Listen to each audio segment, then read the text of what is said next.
I'm tired of caring about that kind of stuff. I'm just gonna be as authentic as possible, and whatever people want to make out of this video. If you want to feel like I'm clout chasing, if you would feel like I'm talking bad about Max like everybody else, like Danny, Nova, all these other people who probably had an issue with him, if you feel like I'm doing what they're doing, allegedly by just clout chasing and trying to just use his name to slander him, go right ahead and think that. I don't care at this point. The only thing that stays consistent is the grind. Keep on grinding. Hey, what's going on, everybody? Welcome back to the channel. As you can see, we have a very special guest here today. This is Brandon Suarez. In case you don't know Brandon, which you probably do if you're watching this channel, because we've covered a couple of Brandon's videos in the past. Make sure to check out his channel by the end of this. If you haven't seen it before, he does some great jewelry content, and maybe one day you'll be able to get a chance to get one of those sweaters. Yeah, I don't sell them. It's pretty cool. I just wear this for my videos. You probably should, because I've seen a couple of comments where people were asking about the hoodie. Yeah, it's so funny. I don't consider myself to be an entrepreneur or anything, so it's kind of weird that not weird, but just kind of mind blowing that people will actually want one.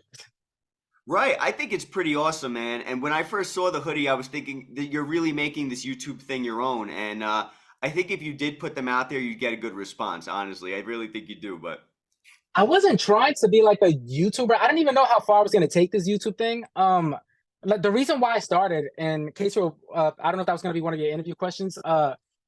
As soon as I got out of the military, the first job I got was at the Cartier Mansion in New York City, and I was a security guard there. But it was very interesting. Everything in the Cartier store is like extremely overpriced, right? So I was like, why the hell are people buying this shit? Like the cheapest thing in that store is like a wallet, and it's like $400. The second cheapest thing is a pen, and it's 1,000. And when I first got the job, right, I did the orientation. Everybody's they're walking me through the store, the mansion, and I'm like, there's no way people are buying this shit, right? So then, as I'm working there, and I'm working there, and tons of things are like selling out. So I couldn't afford anything in the store, but I wanted to buy affordable jewelry. So I went on YouTube and I searched up affordable jewelry, and the first thing that showed up was Shop GLD. And then you know how the internet is. Once you search up something, it pops up on social media like crazy. So I saw yeah. Shop GLD ads on Instagram and Facebook, and I'm like, oh snap, this is cheap. I can afford this. So then I went on YouTube and I typed in reviews because I wanted to see what I was gonna buy, and I came across a YouTuber called GSG Reviews, Green Stack Gems. And then after him, I subscribed to him. I was supporting him. Then I came across another YouTuber called Drip Talk Jewelry, who now goes by the name Down South Drip. Okay. So I was subscribed to those two channels, who both now ended up owning their own jewelry companies, and I supported both and bought from both. Then about a few months down the line, right, I was buying jewelry from both of them, and then I was interacting with them on Instagram as well. GSG Jewelry reached out to me and said, hey, I just started my jewelry company. Do you mind just doing a quick review on the ring you just bought? I was like, okay.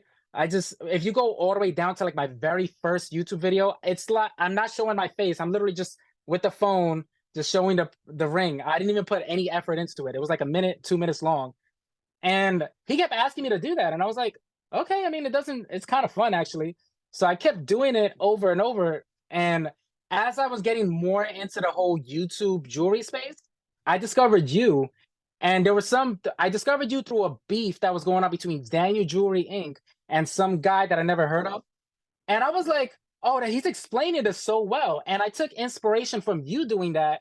And I started making videos similar to that, but on Tracks NYC. So Wow. I took, yeah. And I was like, he explains the story so well. I wonder if people would listen to me the way I would listen to you. And yeah, that's kind of, I just kept going. I just kept doing that. That is so cool. You Yeah. man, you broke down like half my questions into a couple of like a couple of that is perfect Yeah. though.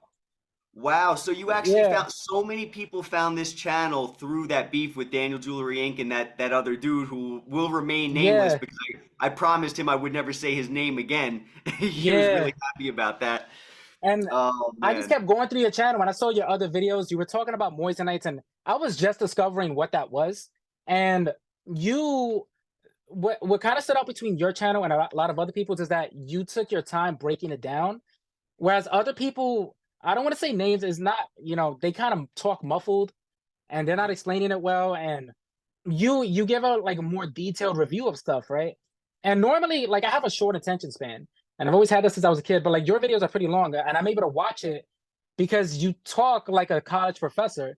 You don't talk like a buffled person who can't, who can't speak. So I loved watching, I loved watching your channel because of that, and I took a lot of inspiration from your channel. Some of the videos that you make, and I don't want to call it stealing, but like, because I'll openly admit this, a lot of your videos I watch, and I'm like, I want to do a video similar to that, kind of like piggybacking off of whatever you said.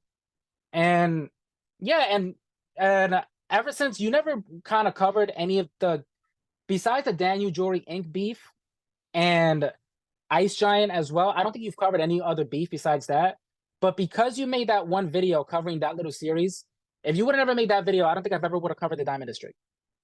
Wow. I would have never had the idea. So once I found out what Tracks NYC and Noah, I was like, I should talk about this. Because who the hell, I mean, Daniel Jewelry Inc., he's a lot smaller than Tracks. So I'm like, people, including me, I didn't even know. I don't even follow Daniel Jewelry Inc., but because of the way you were explaining it and the way the story, I was like, I didn't know any of this. And I was so invested into the story. But I think you deleted those videos, by the way. I wish I could rewatch them. But I was so invested into the story. I'm like, if I could do the same thing with something else, with a different jewelry, with a different company, would people be as invested? And yeah, yep, that's what I just kept doing that. And that's why every time I make a video, I almost always tag you because a lot of my videos were inspired by you. And I'm like, I want his opinion because that's kind of where I got this idea from. That's one of the Wow. main reasons why. Yeah. So Bro, you it's have pretty. no idea. No, please continue. Yeah, that's why. So every time something crazy happens, because I'm like, I feel I had the impression that like your life was a little bit busier than mine. You have a wife, you have like two other YouTube channels. Me, I barely have friends, and I have a lot of free time. So I'm like, yo, if I just tag him in a lot of the stuff that I'm doing, I want to get your video reaction because me, I don't really rewatch my own videos like that. I watch it once after it's uploaded, and that's it. I'm not gonna lie, I get a little insecure. I don't like seeing myself that often. But when you make a video or something, I would send it to you, and I'm like, I want to hear your breakdown and your opinion of it. And so I usually tag you in to just see if, like, just to get your second opinion or whatever. I love that you do that Yeah, because you keep me on my game. Like you said, yeah, I'm so busy all the time, but when you tag me, I'm like, all right, this is worth me taking the time to look at. yeah, And I'm so grateful for that. And I'm so grateful to know that you actually took inspiration from this channel and from the stuff that I was trying to cover because I mean that's amazing because what I saw in your videos and in your passion was it reminded me of what I was trying to do with my channel, what I was doing with my channel. It reminded me of that, and I know how much work it takes. yeah, So when I saw you on camera, I was like, this guy knows what work is. He's constantly, you have to be glued to your phone. You have to be ready to upload. That takes a lot of yeah, effort and work. And yeah, I admired the work you were doing. And I was like, this is amazing. This guy is constantly on top of it. And to this day, you're on top of it. yeah. And the thing I love about my job is because I'm a security supervisor, like I said. So, and I work overnight. And the main reason why I work overnight, because people think that's crazy, like working an overnight shift. I have we can get into this a little bit later if you want more details. I have a skin condition called solar urticaria. I'm allergic to the sun. It's not like I'm not gonna dissipate like a vampire, but I can't really be outside in the sun that often, which is one of the reasons. It's actually the reason why I got discharged from the military. But and we get into that later. But I overnight in my overnight shift, I sit in my office and uh I don't really do much like as far as the job goes. Like I'm busy for like the first 2 hours, but I have the remaining 6 hours to just edit videos and just kind of like scroll through like what everybody's doing. And so I have hours to just go through whatever content I want to make. And I edit while I'm on a train, I edit while I'm in the office. So that's kind of why I'm able to stay consistent with it. Um yeah, yeah, it's fun. I enjoy doing it. I didn't think I was gonna like get that far into YouTube. I thought it was a good time killer in the beginning. And I just needed something to wear in the beginning of when I was making YouTube videos. I would normally like if I was doing a video on Harlem Blank, I would wear the Harlem Blank t-shirt. If I was doing a video on Drip Talk Jewelry, I would wear the Drip Talk Jewelry t-shirt. But if I was doing reviews on other companies or just talking about anything else, I was like, what should I even wear? Should I wear my pajamas? Because I did that in some of my videos, and I feel, I looked at the comments. People roast me a lot, man.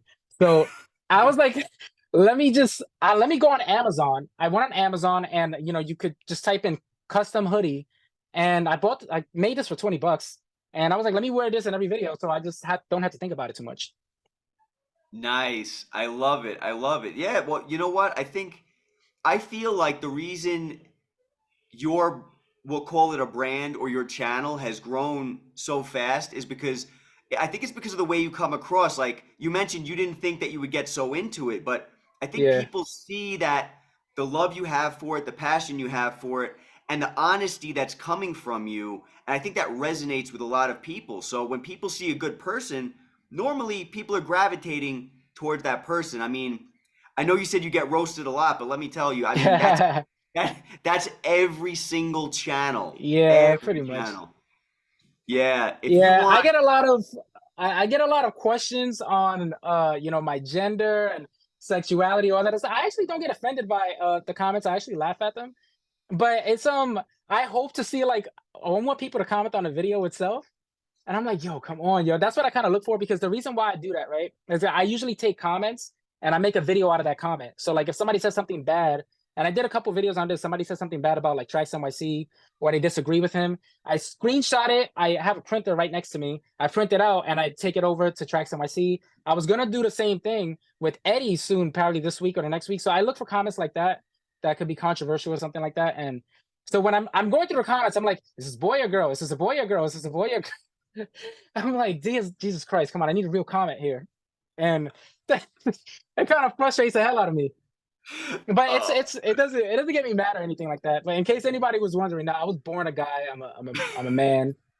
You know, it's so funny. People, You should get that put on your hoodie. Just get just get yeah, with the rainbow flag right under it. Now I'm a I'm guy. 100% straight. Yeah, I'm 100% straight. I don't know why people get curious about that too. I don't have a girlfriend at the moment. I don't know if you saw, there was a video that I posted. It's called Celebrating Valentine's Day. I have it on my channel. Yeah. And the girl in that video, I was at her apartment when Tracks NYC called me for the first time. I was on her bed. We were laying next to each other, and we had fun or whatever. So we was laying next to each other, and my phone went off. And when my phone went off, I didn't recognize the number. So I automatically assumed it was somebody from work. Like, there are new people on my job coming every day, so they try to reach out to me to, like, hey, touch bases. So I saw the phone. I'm like, hey, this is probably work. Let me get this. And I told the story on my channel. Trax introduced himself, and during that phone call, right? And I don't know if this is one of your other interview questions, if you wanted to know a little bit more about how I met Trax and stuff. This is So going perfect so far. yeah, I'm on the phone with Trax, right? Trax tells me, "Hey, it's Trax or whatever. It's me, it's Trax." I'm like, "Oh, hey," I sit up, right? The girl in the video, her name is, I don't want to say her name, but she was on my chest. She was laying on my chest. I did this. I pushed her off me. I said, "Hey, what's going on?" He goes, "Hey, it's me, bro." So it's me, Trax. I saw your YouTube videos. I find them very entertaining. You posted one video that I'm really not okay with. I said, "Oh, what video? What video was that?" So then he says, "You posted a video, and the title of that video was called 'Is Tracks NYC Racist?'" I did post a video like that. I don't know Okay. if you saw it. So I posted that video, and in that video, it was a clip of Noah and Trax. They were on Instagram and they were arguing back and forth. It was about 10 minutes long. Yep. And in that video, Noah says, and I quote, "The reason why I stopped working with you in the first place was because you said you didn't want to work with black people anymore." But instead of saying black people, he used the N-word. When he Right. said this, Trax didn't respond. He just stood quiet. So, I saw that and I was like, oh, this is good content. Let me just make a video out of it. And I stood completely neutral in that video. And I just asked the audience, what do you guys think? And within 3 days, that video got about 5,000 views, and which is pretty good because my channel at the time, I only had like 500 subscribers. Right. So I guess it was popping up on the recommended of everybody's like YouTube page. So, and I'm looking at the comments, and everybody is shitting on Trax. And it makes sense why he called me. Right. So that was probably that was the primary reason why Tracks NYC reached out to me. And then after he told me, he's like, if you don't mind, can you just maybe consider deleting that video? You know, I also wanted to maybe see if you and I could work together and collab as well. So when he said this, I actually got excited. I was like, oh, yeah, totally. As soon as we end this phone call, I'm gonna delete the video right away. So I was cool about it. I didn't want to damage his company or anything. So I get, you know, as soon as we get off the phone, I delete the video and I text him to let him know that I deleted the video. He says, great. This happened on a Saturday. He said, can you show up on Monday? I go on Monday. I said, yeah, of course. I show up on Monday. I see him. And when I see him, right, I was very, very shy. Like normally I naturally speak with a lot of enthusiasm. But when I got to Tracks, NYC, you know, I go up to the lounge area, I wait for him, and he greets me, and I almost immediately pull my phone out. I had it like this. I didn't know what the hell I was gonna say to him, and it was all like shaky. The video was all, you know, it was kind of a mess in my opinion. But I don't know what I was gonna ask him yet. Prior to me going up to the lounge area is called the Mez, where you have the couches and everything. That's kind of where he makes all his videos when he's yelling in the camera and stuff. So I purchased a Pharaoh pendant that's like $200 because I'm broke. So then I go upstairs and I wait there for him. I see him. We do the video. I'm asking him a bunch of basic questions. It was all good. I was very excited. He gave me a free gold chain. That's worth around $300. Which, by the way, I don't care about the money or anything like that. It was just the fact that he was so kind to me. And in the video, I mentioned that I didn't understand why he was so nice to me. It wasn't because I feel like somebody should treat me like trash. It was because I've used to seeing him yelling on camera, and he's yelling at his employees all the time. So I'm like, I was kind of like giving him the side eye mentally. I'm like, is this guy really like this? So then I go there the second time. He invites me back. He's like, hey, come on by whenever. We could do a video together. So then I texted him the next day. I said, hey, I would like to do a video showing off diamond earrings. I have a very good friend of mine. She works with me at my job, and she's a fan of Tracks as well. So I said, hey, I'm going to get you some diamond earrings as a gift since I'm working over there now, right? So I go over there, and I tell Tracks I want to do a video showing off all your diamond earrings. The video on my channel is called Tracks NYC Reviews Diamond Earrings. And in the video is me and him standing next to each other. I go to meet him, right? As soon as I get up to the Mez, the lounge area, you see all the couches and stuff. Immediately, I see him pretty much like kind of yelling at his employees, right? I was like, he ain't talking to me, so who cares? So I sit down and I kind of wait for him. He says, hey, Brandon, so what are we doing today? I purchased a pair of diamond earrings that were $200. They were very, very tiny. And I say, hey, I got this for a friend. I kind of want to get your opinion on it on camera while we review the other earrings. He says, yeah, let's do it. But first, I want to upgrade these for you. I want to give you a bigger pair. So he takes it to the back. He gives me a bigger pair of earrings. I gave those pair of earrings to my friend because I promised it to her. But we do the video. Video turned out great, I think. It's still on my channel. And then he tells me, come back when you want to do an interview. You should interview me. I said, yeah, I would love to do that. I drop a video the following week asking my subscribers, I'm going to be doing a Q&A. And I tagged you in it too. I said, whoever wants to, who like whatever question you want me to ask Tracks, let me know. And I'll ask it to, I'll ask Tracks NYC. So then I got the questions, I printed it out, went on over to Tracks NYC. I got there about 30 minutes earlier than him. And Max shows up at 3 in the afternoon. So I'm there, I'm setting up. Mickey, who's the head of the media department, he wasn't there, right? So I don't know. I never done an interview on anybody before. I don't know where I'm going to do this at. So I'm confused. I don't know the layout of Tracks NYC. So, I don't know where he wants to sit at. So I'm trying to make him feel comfortable. And I'm trying to look like a professional, even though I'm not. I didn't have, I didn't have any equipment or whatever. So I called Mickey. Mickey gave me his number the first time we met. And I told Mickey, I was like, Mickey, do you have a tripod or something that I can use to interview Max? And he says, yes, he actually had one. So this is it right here. I purchased this one on Amazon, but this is the one that Mickey has his own. He let me use it. I had no idea how to use this thing at first because it looks strange. It looks like something out of a UFO. So I was like, I didn't know how to use it. And I was calling Mickey trying to figure out how to use this thing. And while I'm on the phone with Mickey, Max walks in. Max is immediately in a bad mood. He is pissed off. I look up at him. I'm sitting on the couch. I look up at him as he's walking through the door. I say, hey, Max, I'm just setting up here. Whenever you're ready, we can just start the interview. He looks at me. He goes, give me a fucking second. Give me a fucking second. God, you guys are driving me fucking crazy around here. Me, I'm like, the fuck is this guy's problem? So I was like, whatever. I shook it off, right? Mentally. And Yeah. I kept a poker face. I was like, okay, no problem. So he goes, just give me a second. I'm going to sit down. I'm going to eat for a little while. I was like, okay, yeah, no problem. Just take your time. Yeah, I'm just trying to, just let me know where you want to do the interview. He goes, we'll figure it out. He goes, starts yelling at his other employees over something that I don't understand. I don't know why he was yelling at them. But at this point, like, I felt a little uncomfortable, but it wasn't that big of a deal. So he's sitting there, he's eating, he's taking his time. When I said take his time, he literally took his time. He was sitting there eating soup. He ate soup for about 20 minutes. So and the soup was like, it wasn't like a big bowl. It was like a really small bowl. Again, I'm not trying to rush him. So I go to the back to where he was sitting at and trying to lighten the mood. I pull out my phone and you can still see it on my channel in the Q&A video. I'm like, the fans want to know what you're eating. That video, if you notice in that video, it got cut. Yeah. And he started yelling at me. This dude answered the question. He said, he started describing the soup. He said, it's a borscht soup. I got it at Jaxxon over here.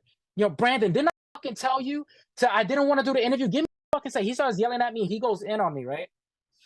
Bro, I wanted to walk out, bro. I was like, I can't, I was like, man, I don't even want to interview this guy anymore, man. Fuck these comments. I don't care what questions these people have for him. I didn't want to do it, but anyways, I sit there. He finishes eating his stupid soup. He finally addresses me, and he says, "All right, Brandon, how are we gonna do this? You have a tripod?" I was like, "Yeah, but I'm not sure how to use it." This dude called me. He was like, "You got to be fucking kidding me!" He grabs it. He attaches the phone to it, and then he's like, "How fucking hard was that?" And I'm looking at him. I'm like, I'm not a violent person, bro. You could kind of see it in me. I wanted to knock him out, bro. I was like, yo, I'm gonna knock this guy out.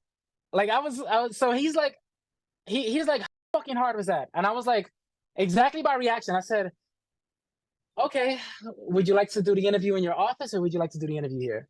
He goes, so let's go up to my office. It's fucking loud out here. So we go up to his office, right? When we go up to his office, there was 2 people already sitting in his office. I don't know who these people were. I think they worked. They obviously worked for him because they were in his office. He kicks them out.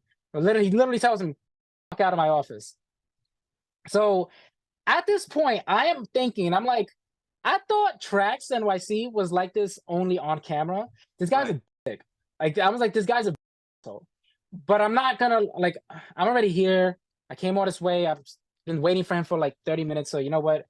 I live in Brooklyn, so I came all the way to the Diamond District. That's about 45-minute away. I'm like, I'm not gonna leave now. Let me just do the video. So I do the video. All my enthusiasm went out the window. I'm like, I wasn't even enthused about doing it. So I did the video. The video on my channel was about 20 minutes long. And regardless of how upset I was, I tried my best to just make him look like, paint him in a more positive light. So after the video was over, he was like, Brandon, you got a lot you need to work on and stuff like that. I'm in my head. I'm like, man, I don't even work for you, dude. Like, I'm not even one of your employees. So I'm like, this guy's talking to me like I got to work on. You crazy as hell. So I was like, okay, yeah, I got to do better. Now here's how I am as a person. When somebody disrespects me, I'm going to be as polite as possible because I want to see how far he's going to take it. I want to see how long he's going to take advantage before I correct him on it. So the day ends. I immediately, as soon as the video was over, I grab my bag and I leave. I don't make conversation with him whatsoever. As soon as I leave, I text him again. I upload the video. I edited the video that same day. I uploaded it. Looking back at it, I feel like the video could have been edited better, but I didn't really care. So then I asked him again. Your Valentine's Day was starting to come up. I wanted to do a video with him. And the title of the video is on my channel right now. It's called Tracks NYC Reviews Affordable Gift Ideas. In that video, you see me, you see Max, and you see Peter. We're making our way. I go over to Tracks NYC, and I tell him, hey, Valentine's Day is coming up. I think it would be a good video idea for us to go over affordable gifts because most of my subscribers cannot afford $20,000, $30,000 stuff. So let's go over stuff that's under $1,000. That's what I told him. Did we do that? No. In the video, he's showing stuff that are more than that. They're very expensive. So I didn't care, whatever. So we get I get to him. We're making our way downstairs, and we're going to, the little tables where you see all the jewelry displays at. We're standing behind one of those tables, you see Peter. Peter is standing there. Peter sees me and Max making our way over there, and he sees Mickey walking with us too. Mickey is with us. He has the camera ready. So Peter looks at us and he's like, "Oh, they're about to make a video. Let me get out the way." That's what Peter was thinking. As soon as Peter walks off, Max goes in on him. "You fucking idiot, nigga," just saying the N-word, just going in on him, cursing at him. Mickey was getting ready to hit the record button. As soon as he started yelling, Mickey just put the camera down and just looked at him with a blank face. Just like that. And I'm like, I didn't understand why he was upset. It made logical sense for Peter to walk off. I didn't know Peter was going to be in the video. I didn't ask for Peter to be in the video. By the way, Peter, very nice guy. Peter, great guy. By the way, all the employees there are super, super nice. Okay. But I didn't know Peter was going to be in the video. I thought it was just going to be me and Max. So I was just as confused as Peter. So when Peter tried to walk off, he's just cursing at him for like 3 minutes straight. 3 minutes is a long time if somebody's just chewing you out, like nonstop. If you set a timer and just have me curse at you for 3 minutes straight, that's a long ass time. This guy's just going in on him. And I'm looking, I'm standing there, I'm looking to the side, and I'm looking over at Mickey, and Mickey is just not fazed by it. Mickey's just staring at him. It's like they're used to it. It's like regular behavior. Behind Peter, you see the girls that also work there. They're sitting down behind a computer, processing whatever. They didn't even flinch. They didn't even turn around. They didn't look at it. They're not surprised by it. It's like being on a New York City subway train and there's crazy people and nobody's paying attention to it. That's how I would describe it. They don't pay any mind to him. And I was impressed. I was like, because not only am I not used to being in that situation, and by the way, some people, I had a friend, he made an argument. He says, "Weren't you in the military? Shouldn't you be used to getting yelled at?" First of all, there's a difference. That's a life and death situation. This is a fucking jeweler. Like, what the hell? And that's one. Two, before you sign a contract to join the army, they tell you this shit. Three, after you graduate from basic training, aka boot camp, the yelling kind of stops. They don't talk to you this way. So they actually talk to you like a human being. This guy Trax, I'm like, I didn't understand why the hell he was yelling at Peter. Peter is a big dude. He looks like he could body slam Max. And Peter spoke to Max like a puppy. Like, he was just like, I didn't know. You didn't tell me anything. I thought you wanted me to. I'm like, dude, this guy better be getting paid like $300K a minute. Like, I don't That's know what I'm thinking. how much is he paying this guy? Because he wasn't even talking to me. And I was ready to just walk off.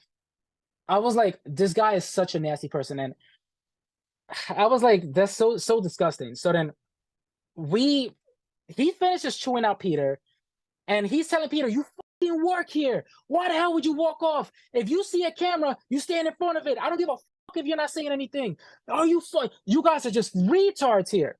Then he stops yelling at Peter, looks over at Mickey, then he looks over at me. Mickey put the mic on my sweater that I'm wearing there. Apparently, Mickey put the mic the incorrect way. I didn't know what the correct way was, but apparently he put it too low. So Max grabbed the mic and he adjusted it, and then he looked over at Mickey. He said, "Fucking retarded. Nobody does anything right around here." And I'm already uncomfortable, and I don't even want to do the video anymore. And by the way, this is the second time that he has not only barked at me, I've seen him bark at his employees. And I'm like, to me, this YouTube stuff is a hobby. I know, I take it somewhat seriously now, but it's supposed to be fun for me. I'm like, I don't even want to, like, I was like, I'm not getting paid to do this fucking video. So I was upset. Right.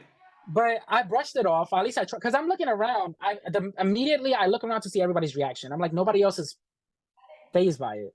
So let me brush it off and let me not say anything. So I take a deep breath. Mickey gives the head nod that he started recording. "Hey, what's going on, y'all? This is Brandon with Tracks NYC. I'm here with Trax himself." And I start the video and I try to get into character and I start talking. And Peter does the same thing. Peter, shout out to him. Great job. He gets into character as well. We do the video. The video ends. As soon as the video ends, Max kind of like puts his hand on his head. He's like, "You got your video? You good? All right, good. Is there anything else you needed?" Like, he just looked annoyed. I'm like, "Nope. We're good here. I'm gonna go upstairs. I'm gonna get my bag. Thank you for your time. Mickey, thanks a lot, bro." Mickey was like, "No problem." So I go upstairs, I grab my bag, and I leave. About a week after that, right? I didn't even contact him. The video slowed down. I think you noticed, like in the beginning when I first met Max, I was dropping video after video after video after video, and then it slowed down a bit, right? That was the Right. reason. I did not want to go back. I was like so turned off to going back to the store, and I didn't want to make I I didn't want to make a video on it because I didn't want to bash this company. I'm at a point right now where I could care less, but Right. so a week goes by, right? Somebody messages me on Instagram, and the guy says, "Hey, your boy Max sold me fake diamonds." I said, "What?" He says, "Yep, here's my YouTube video." So I click on the video, and the guy bought. He's showing a video on camera. He bought a Gucci watch from Tracks NYC. He took that Gucci watch. The Gucci watch had like little diamonds around the bezel. Excuse me. He took the watch over to a jewelry store and had a diamond tested. The diamonds turned out to be cubic zirconias. So he got mad. He claims he reached out to Trax NYC and they ignored him. They didn't get back to him. So he tells, because the guy apparently was subscribed to my channel, or at least a viewer. So he reaches out to me, and I'm like, oh shit. Normally I would make content out of this. What do I do instead? As a friend of Trax NYC, I message Trax and I say, yo, Max, somebody hit me up and made a video about you saying that you sold them fake diamonds. I understand mistakes happen, and I could show you after this interview is over. I could show you the screenshots, and I can even show you the audio messages that was exchanged between him and me and Max. And I sent him I said, hey, somebody made a video about you. Mistakes happen. I understand. Would you like to address it yourself? It doesn't have to be on my channel. It could be on your channel because you have a bigger following. Just trying to help you out and just bring awareness to this. Max sends me an audio recording. He goes, Brandon, that's a Gucci dial. I didn't make a fucking dial, bro. What the fuck is wrong with you, man? I'm like, this guy really caught an attitude with me when I'm trying to help him out. I sent him a paragraph, bro. I sent him a small paragraph, and I sent him an audio message myself. This paragraph, just to sum it up, it wasn't a large paragraph.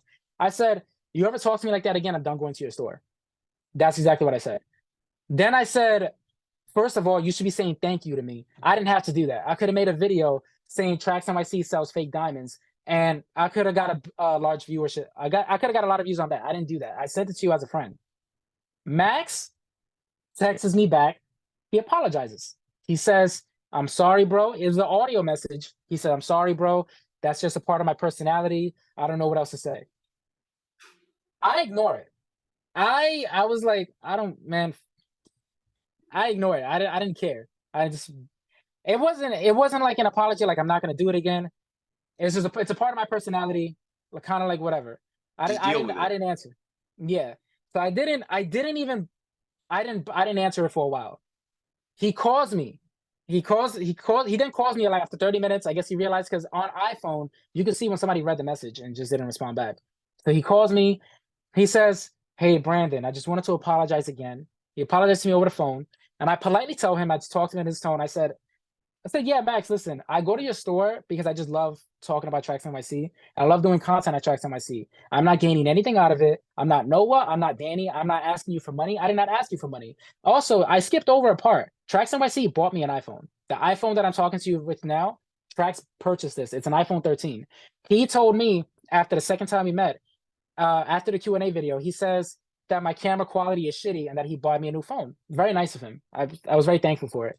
The reason why I didn't buy myself an iPhone in the past, I always used an Android. It's not because I couldn't afford it. It's because I didn't think there was a difference. I thought most people purchased an iPhone because it was popular. But then when he bought me the phone, I was like, oh, wow, there's actually a camera difference. I thanked him again for it. So I thought it was very nice of him. That doesn't make a difference. It doesn't give you a right to disrespect me. That's just me. You're not going to buy my self-respect. My boundaries don't change for anybody.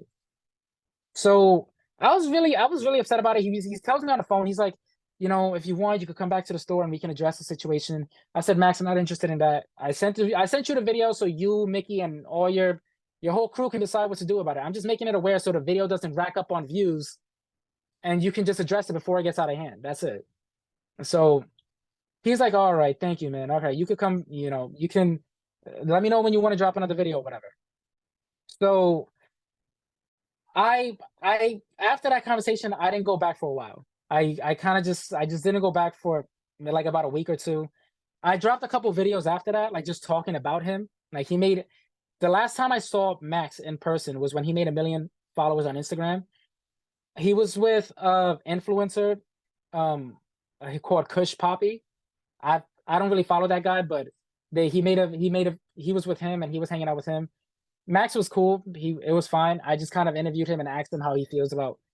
But even then, even though I know in the future he's probably gonna disrespect me again, so I was just kind of like I didn't want to. I really didn't want to go back to the store that often. And this is something that not everybody knows until now because I'm telling you.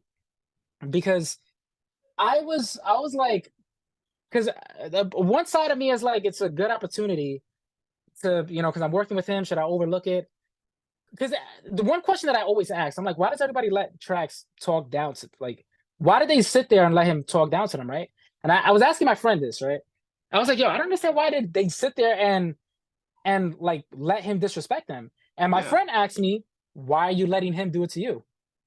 I was like, yeah, probably for the same reason. So I was like, I if it was a regular person talking to me this way, I would have immediately cut them off without hesitation. But because like he has a big brand or whatever, I got excited and I kind of overlooked it. And I knew for a fact that on a regular circumstances, I wouldn't hang out with a guy like that. And it sucks to say this. I really hate to say that.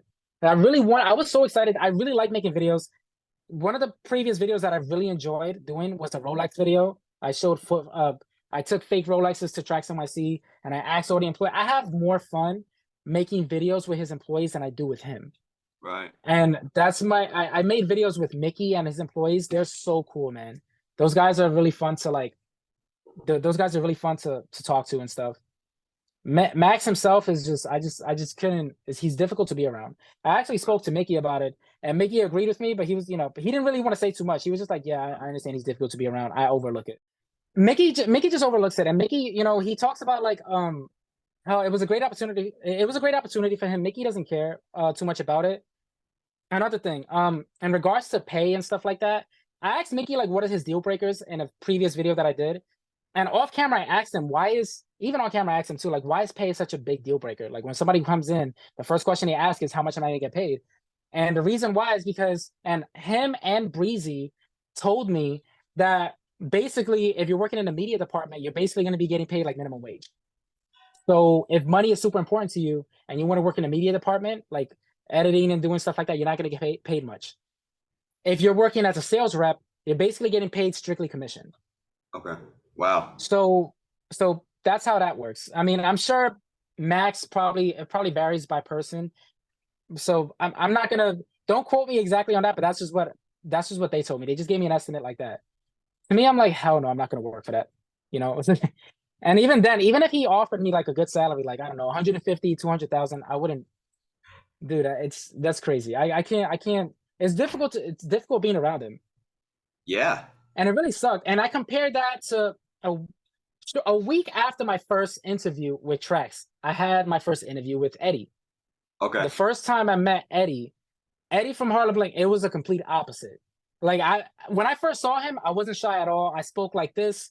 Me and Eddie were always talking back and forth on social media. We had each other's phone number prior to us meeting in person. So it felt like we were already friends. Right. So it wasn't really like we had to introduce each other. It was just we were just seeing each other in person, but it wasn't like I was we already knew a lot about each other, and he already knew I was a fan of his company. And we spoke with Max. We didn't talk much off camera. Before we started recording, I didn't talk. I immediately took my phone out and started talking to Max. With Eddie, we spoke for about 20 minutes off camera, and it was completely natural. I spoke to him the way I'm speaking to you, and it felt like it was two normal people talking. When I was talking to Max, every encounter that I had with Max, it felt like this. Right. It felt like there was a power dynamic, and his tone of voice and the way he spoke at you, it reminds you of hey, you should be lucky to be here. That's the vibe I got from him. With Eddie, I forgot that he was that he's a jewelry owner. He was just talking to me he was talking about his family. His mom was there, his kid was there. They walked off to stroll through Central Park while me and him sat in the car to do the interview. And the raw footage of the interview was almost an hour long, but I edited it down to about 20 minutes. And there were certain things that he didn't want in the interview. and I respected it completely. All of that stuff was out of the interview, and he liked it. It was good. Loved it. Shortly after the interview, Eddie sent me a bunch of stuff for me to review, and where I was actually planning on seeing Eddie tomorrow, this Sunday, in person. We're gonna meet up again. If not tomorrow, it's gonna be this week. But with Eddie, it's the encounter was completely different. It was I didn't feel that at all. Now, with the first time I met Max, he didn't do anything wrong. He was actually being very nice. But there was a gut feeling. Something inside of me was like, I don't know. I was like in my head, I was side-eyeing him. I felt like I was like giving him the side eye a little bit. I didn't know why at the time, but now I guess maybe it was just I kind of deep down knew like this guy's probably gonna yell at me at some point. With Eddie, I didn't feel that. I'm not saying my opinion of Eddie could change next month. Maybe he Right. might be a different person later, but just as of right now, just me and Eddie talk like about every 2 days. We text each other like almost every day. Right. And whether it's his beef with Hip Hop Bling or him with TJ or him with anybody, me and Eddie talk back and forth. It's more natural. Trax and I only talk to him when I'm going to his store, which is once Right. in a while. That's pretty much it. So the exchange between those two is very different. With Eddie, I immediately know like when meeting him in person, when he's yelling on camera, because Eddie made a few videos yelling and beefing and shit on camera. That I was like, obviously a character. Because Right. I didn't get that at all. The way he was talking to his son, very loving father, this guy. And the way he was talking to his mom, very respectful. He's like a very family oriented person. And I Right. can tell, and he even admitted it to me. I don't know if he would be okay with me saying this or not, but I mean, he said it before on camera. It's a cat. He does it for entertainment purposes. He's not naturally a loud, obnoxious person. Right. And I found it just kind of funny how Eddie's been married for a long time. And Max, I asked him and it's in the Q&A video. I asked him about what his relationship status is, and Max admitted on camera that he has trouble with women, that Right. women give him problems, and he has relationship issues. I'm like, listen, it's like you have issues everywhere, dude. Like, Right. and let me tell you something. I wouldn't say this. I wouldn't make this up. Like, it's just I really wish this wasn't true. My plan when I first met Max. I wanted to go to the store because I wanted to just go to Tracks NYC pretty much every single day and just record. And I told Max this could benefit you and benefit me because one, you don't have to pay me, and I'm one of the things that Max said his main goal was he wanted to be as famous as possible. And I was like, yo, I could just keep making videos on you like every single day. I could come up with a new topic. I'm very creative. I love doing it. It's fun, and it'll Yeah. benefit you. All you have to do is show up, and I will record, edit, come up with the ideas, and all y'all have to do is just be there. Max loved it. I loved it. But I was like, hell no, not happening. Like it is like I feel like shit every time I left the store. Like after the first time, maybe even at the second time wasn't so bad. But after that, like I was just like, "Ugh, I don't want to see this guy again. Like that was just I was like, and I'm like, what is the point of me going there? I'm not doing it for money. Am I Right. clout chasing? I was like sitting there thinking with myself, like, what is the point of me going over there? Right.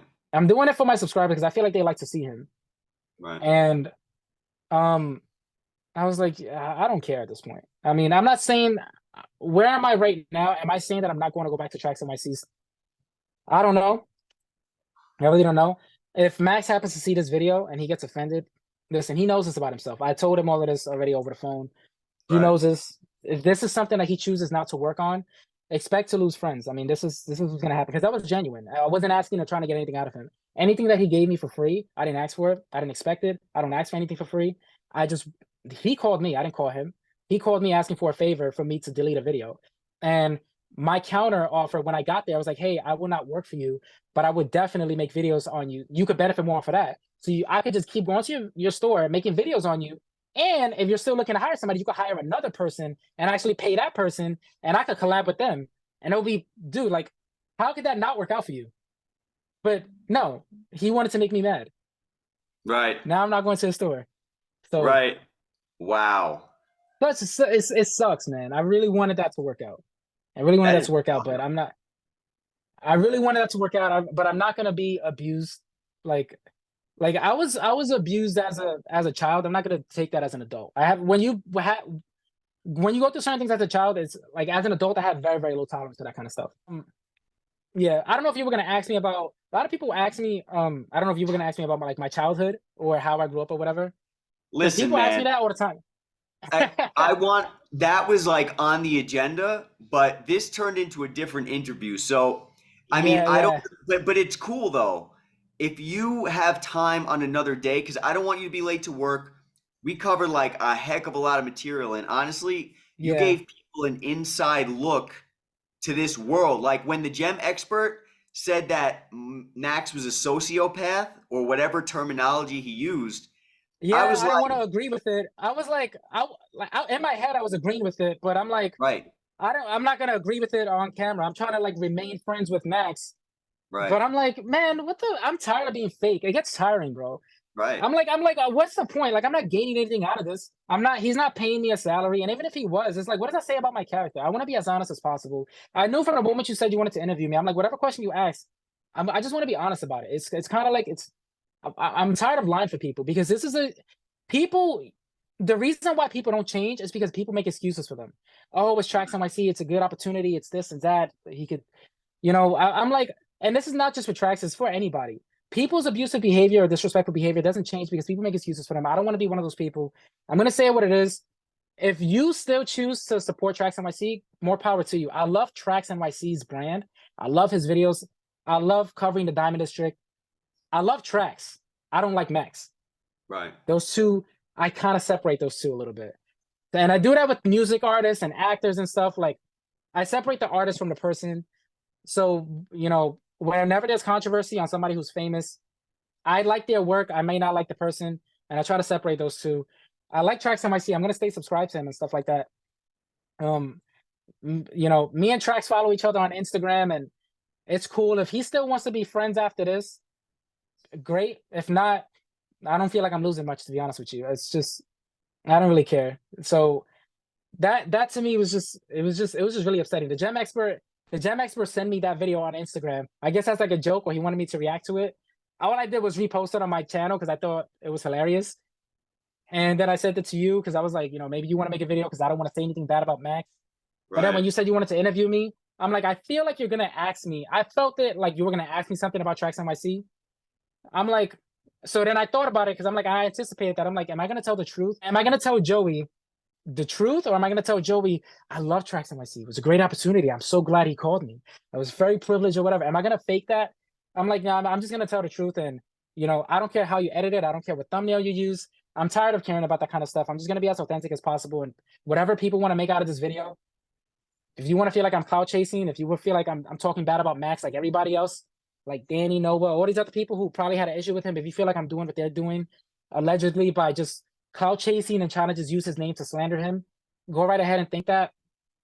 That's not the case. I was not an employee with Max. I never got not one paycheck out of him.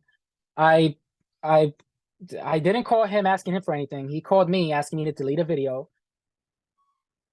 That's really what it comes down to. That's it. The only reason, the primary reason, I don't know if it's the only reason, but the primary reason why Max and I became friends was because I posted a video that he didn't like, and he got my number from his system because I was a customer of his. So when you're a customer, all your information is there. He got my information, he called me, and that was a primary reason why he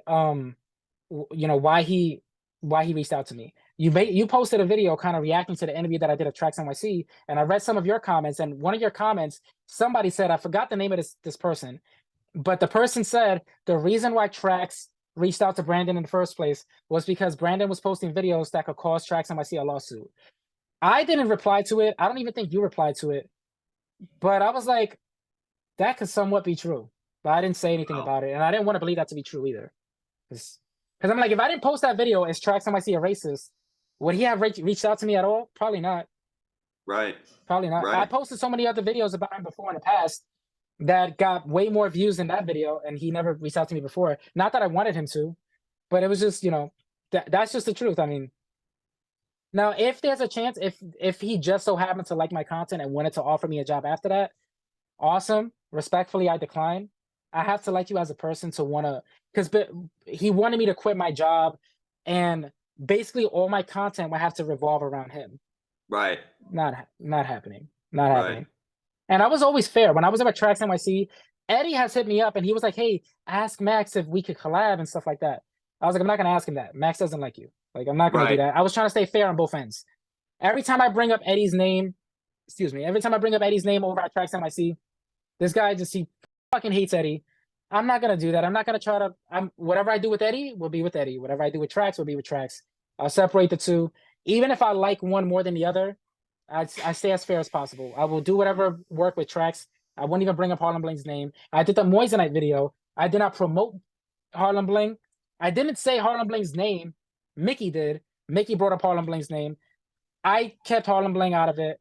And I didn't even give my own opinion. I just said, "What do you think about this?" I asked Max the same question. "What do you think about Moissanite and Diamond?" Put them side by side. Let the audience decide. I stay completely neutral in every video. And that's it. I'm not going to side with one over the other. And I didn't want to do anything. Any content that I made sure that it was only to benefit Tracks NYC. I didn't make any content to slander him or to swindle him. I wanted to make content that was going to benefit him because that's what I told him. And I'm a man of my word. I'm Right. also a man of my word when I say, if you disrespect me again, I'm not going to match. People say, "I'm going to match your energy." I match energy. I don't do that, bro. You try to run. People like to go head to head with each other. If you go head first at me, I'm going to step to the side and you're going to run head first into the wall. If I'm not going to be in front of you, you can fight with yourself. So Right. I don't do that. I like to keep my life very, very peaceful. You know, I don't like drama. So if I see drama, if I see a headache or some level of stress, I sit down with myself and I try to figure out where the stress is coming from and why I feel this way. And kind of like a cancer, I remove it. I get it out of my system and that's it.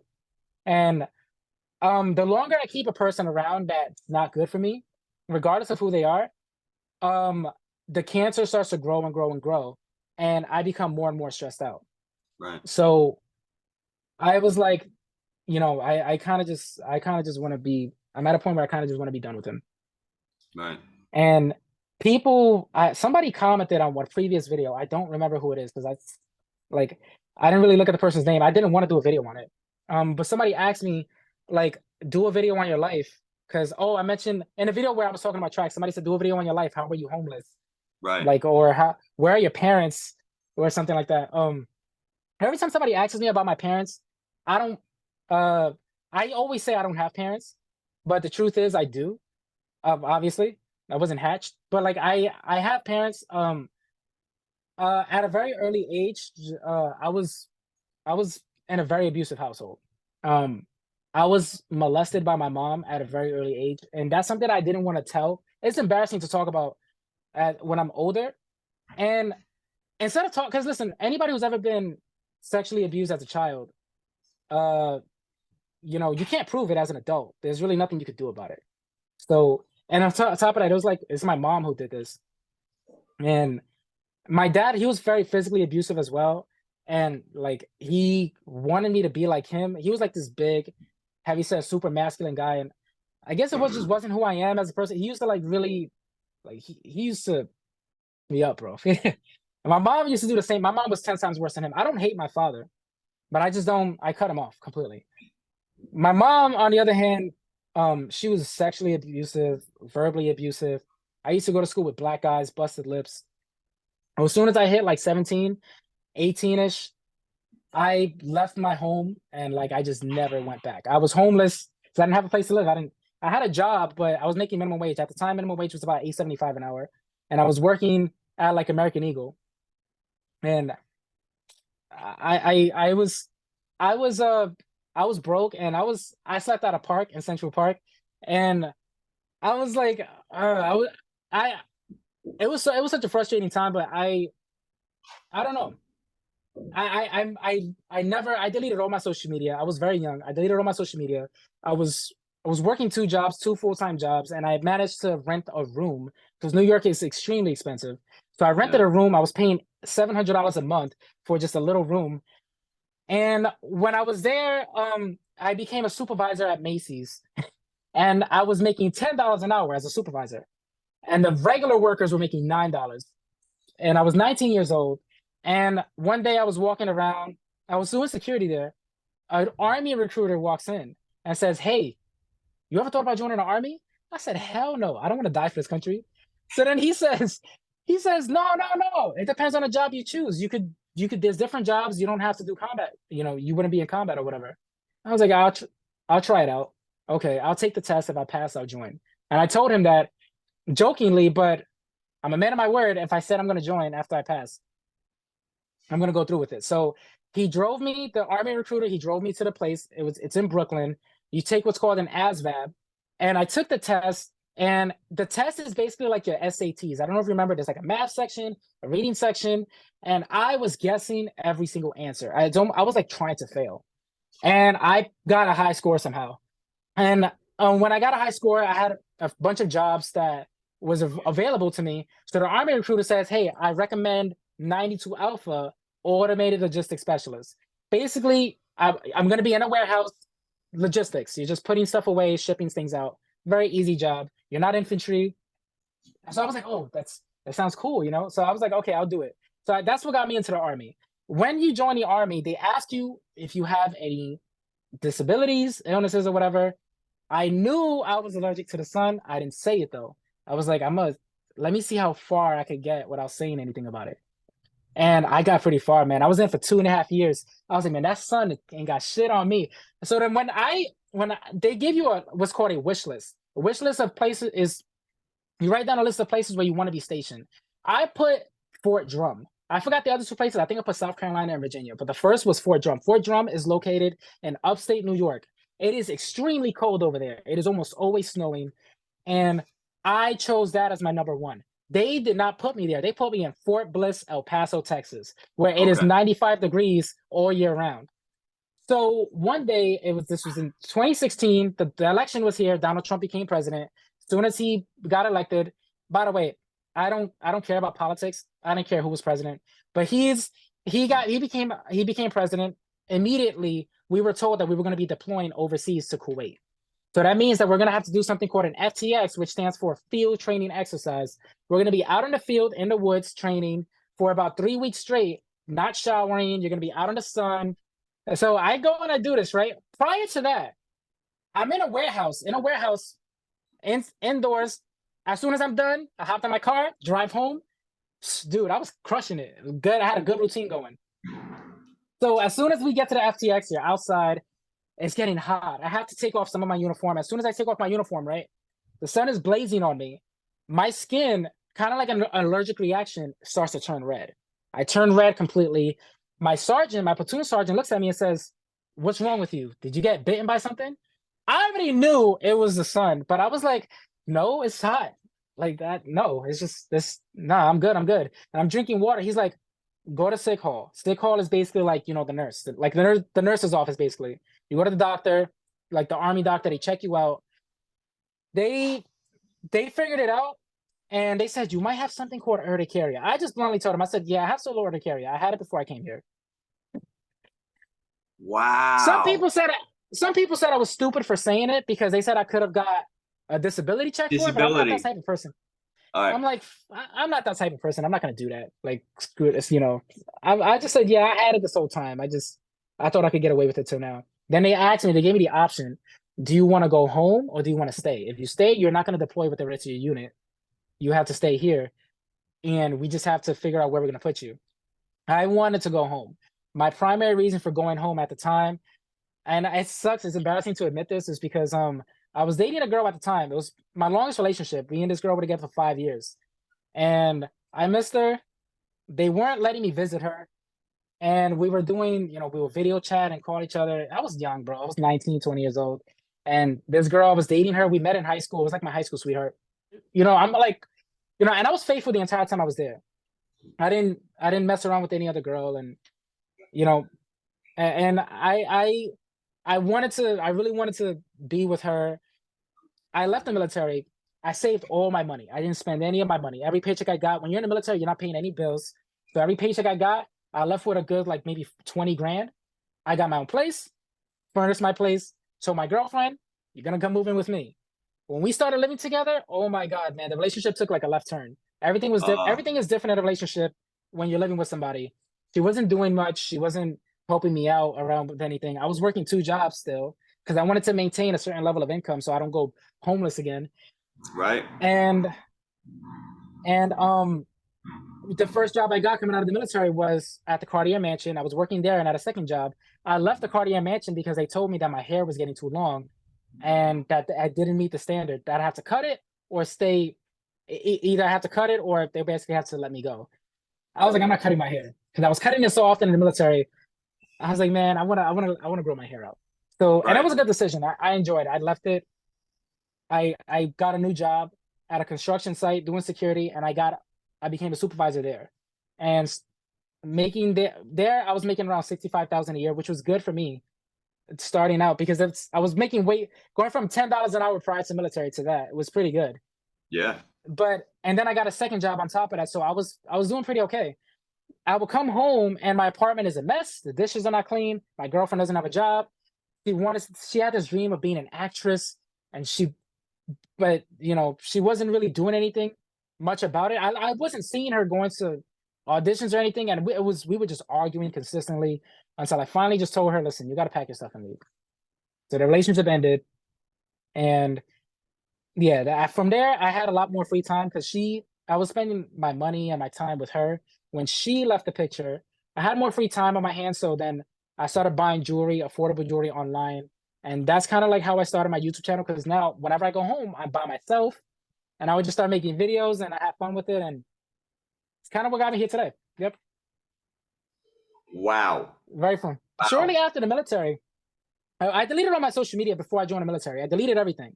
When I deleted all my social media, right? When you graduate from basic training, it's kind of like graduating from high school. Everybody's leaving to go to different places, like different colleges. So when you graduate from the basic training or boot camp, everybody's going to different duty stations now. Everybody's going to be separated. So everybody's like, yo, what's your Facebook? What's your number? Well, everybody wants to stay in contact.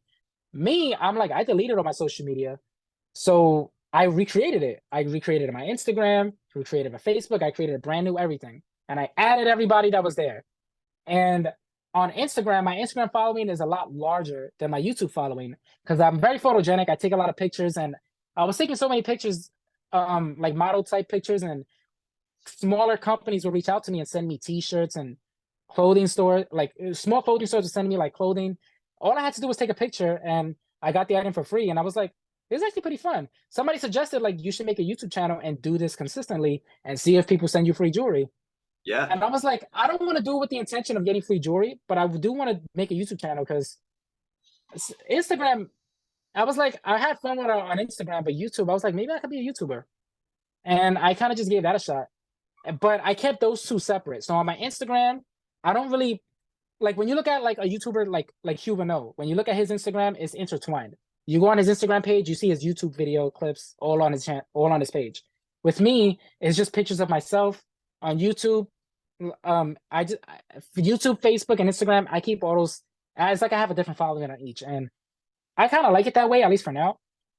And I'm sure it would grow a little bit more if I advertise it more on Instagram, but I kind of my Instagram following, I knew not all of them were interested in jewelry. It was like a completely different following. There were like it's mostly people who just, I guess, like the way I look, or just because I make a lot of memes and I post on my story. So I'm like, I Right. want to keep that following there of people who I guess just like seeing pictures of me. And then on YouTube, I want to keep it for where people just want to see YouTube videos. But just in case, I will keep the link in my bio in case people are curious. And um that's kind of what I do for now, and I kind of like it that way for now. I don't want to intertwine everything and just have everything in this one bottled up in one thing. So if people who are a fan of me or like me, they can choose what they want to see. Kind of like how you have three different YouTube channels, like one for fitness, one for jewelry, one for vlogging and lifestyle. I kind of have the same thing, but on three different platforms: Facebook, Instagram, and YouTube. Gotcha. Yeah, The last thing I want to do is get off because I'm like mesmerized by this story and learning about you. yeah, And if you have more time in the future where you're good to talk, let me know. We're yeah. gonna schedule something else. But in the meantime, guys, I hope you enjoyed this inside look at Brandon, his experiences, his life. Thank you so much, Brandon, for taking the time to be here today. Thank you for having me. Yeah, of course. And you are welcome back anytime. Again, most of the questions on my list we didn't even get to. They were mostly about you and your life and your experiences, which we kind of touched on, but I'd love to touch on them more in a future video. So I look forward to seeing you again, and I hope you have a wonderful shift. And thank you so much for your honesty, your love, never once, I just want to say, never one time did I ever think you were not being genuine on camera. You Yeah, might have neglected to speak about something, but in my opinion, that doesn't mean you weren't genuine. That just means you chose when not to talk, and that's two completely different things. Um, yeah, yeah, your honesty and how genuine you are always came across to me, and that's why I've always respected you since the day I ever saw your first video. I've always respected you, and I've always got a great feeling about you. And after this interview, that's only amplified by like a million times. So thank yeah. you so Thank you, much. thank you. That means a lot, man. Thank you so much, man. I would love to do an interview with you again, or just talk to you, or maybe I can interview you. I Cool. think we should collab again in the future. I look forward to it. Really, definitely do. But I'll let you Yeah. go for now, and I hope you have a wonderful shift. And it was a privilege, man. All right, man. Take care, man. Thank you, thank you, Joey. All right, bro.